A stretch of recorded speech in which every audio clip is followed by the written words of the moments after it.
Yes, well, as we get older and older, I'm 77 right now. You can't live forever, you know. So if this procedure I'm going to have to clean the blood doesn't work, then I've got probably a few more months to make it before my kidneys shut down, you know.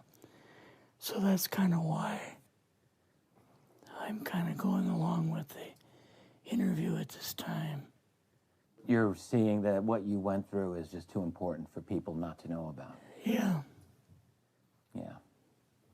Can you just, can we start at the beginning with your military career and just walk through what exactly your experiences were? I was drafted into the military and got into the U.S. Army. After that, I was sent to the Signal Training Center in eastern United States. What year would this be? 58. I went through the Signal Training course. And at that time, I went through the radio teletype course and also the cryptography course, crypto. They had 5 instructors that were getting out of military service. So they pulled the top 5 students, and I was 3rd in the class. So I got pulled as an instructor. Now, were you at this time also working yet for CIA? No. Not yet? No. After one day, my boss came to me, and he said, how would you like to, make some extra money? And I said, oh, money is good. So he's explained to me that he could put it through. I would have to get a top secret White House Q clearance for the job, And I thought, boy, must be a pretty exclusive thing, And I said, well, what is this? And he said that I'm director for the CIA for Eastern United States, And I said, oh, I didn't know that. And he said, you weren't supposed to. After about 6 weeks, my security clearance came through, and I got my CIA card. It was an ID card, like a credit card, where I could just go up to the door and slice it, walk right in. And my name at that time, I used a artificial name too. Never used my real name. I started working with him on the project he was on, and that was Project Blue Book, which was kind of partially a fraud. You're saying some of the Blue Book cases were completely fictitious? Yes. But the cases that we got came from, I think it was Fort Belvoir, Maryland. Fort Belvoir? Yeah. And it didn't come from the Pentagon, or it didn't come from CIA headquarters. But we would get reports about a certain sighting that they had in Mexico or Italy or something like that. And then we had people that would follow through on it, that would go out and interview the people to see if they were nutcases or if it was real, So they'd be going overseas frequently? Yeah, I wasn't, but I always stayed statewide. But the people we had working with us from the CIA would do that. We would get like a new report probably a couple times a week. I was coming into the Army fresh off the farm, so I really didn't have much knowledge of anything, but my boss filled me in on Project Blue Book and what they had found so far. as far as Greys and aliens and the Roswell incident. How did you feel when this first got dumped on you? When you first learned about this? I was just kind of overwhelmed with all of this, you know. And I said to him, I don't know if I'm going to be able to be a judge of this type of thing. What's real, what's not, when I don't have much knowledge of it, you know. So... What did he say? He said, well, we have to build the information as we go, and you'll see how this thing is working out. And then the other thing is, of course, you really weren't able to tell family or close friends, obviously. No, I couldn't tell anybody. In fact, I had to take a vow that I wouldn't tell anybody. A lot of it for 40 years, and more of it for 50 years, which is up in 2010. You're doing all this crypto work. You're looking at images, photographs, video.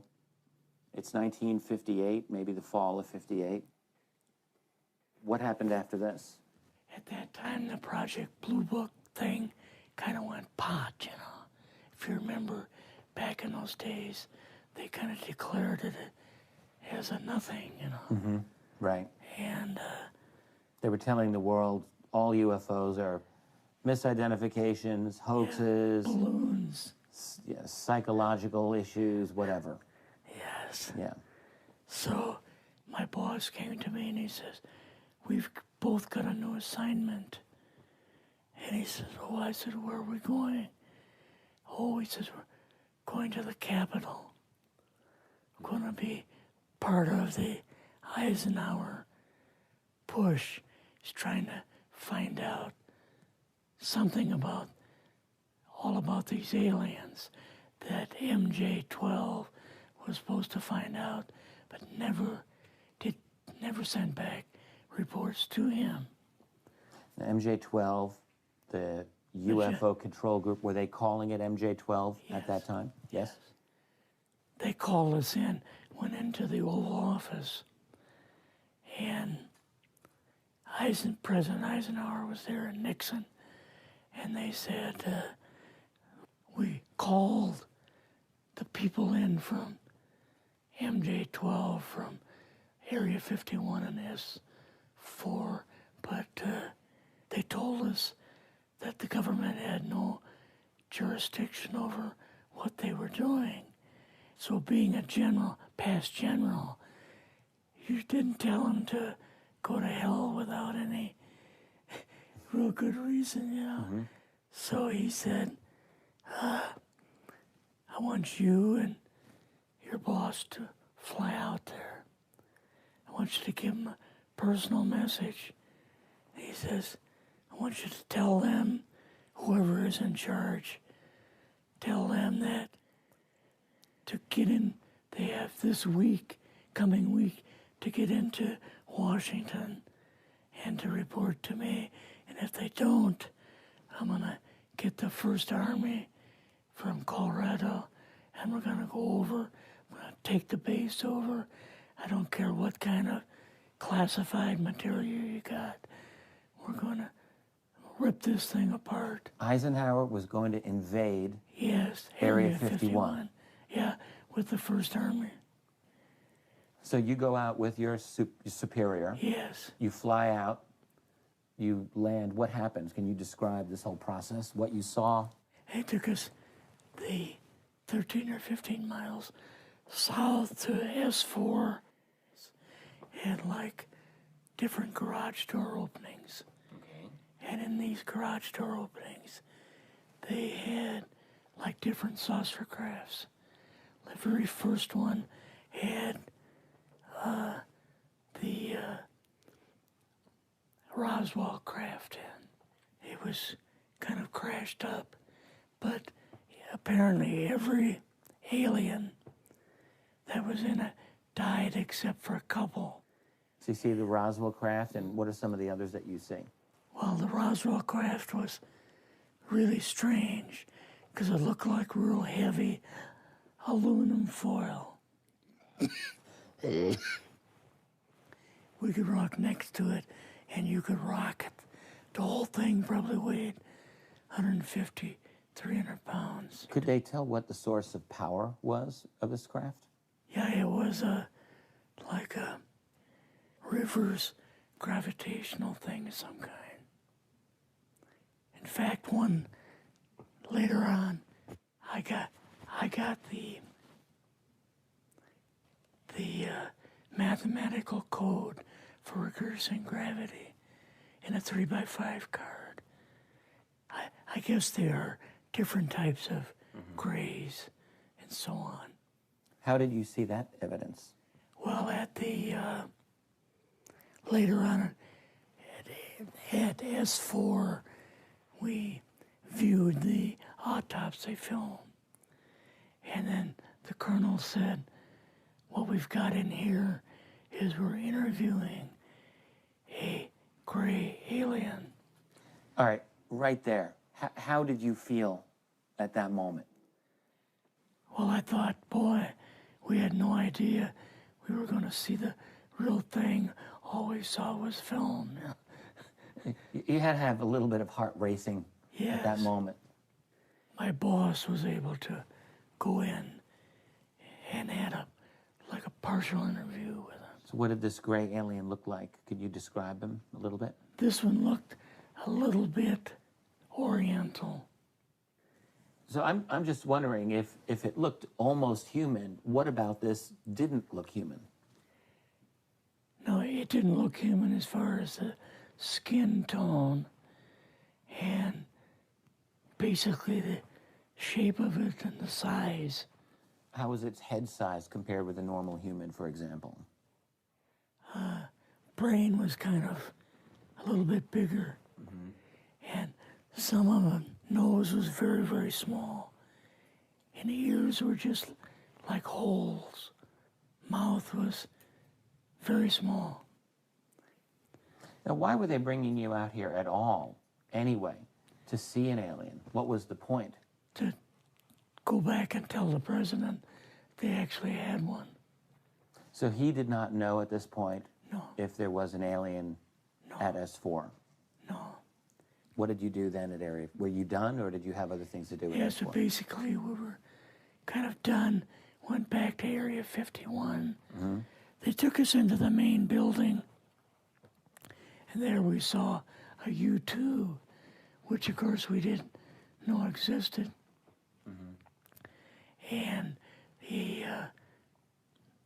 a model of the SR-71. Yeah, the Blackbird. So, but like I mentioned earlier, it was not a model of the current Blackbird. It's an earlier version. But an early version. Did you go directly to Washington after this? Yes. Or did you go somewhere else? How did they get, did you fly regular airline or? We flew back to the commuter plane back to the air base, and then took President Eisenhower's Lockheed Electra back to Washington. You and your supervisor, Yeah. superior officer, and now you're meeting with the president? Yes. Can you describe this? Well, we met with him in, the second story of the old OSS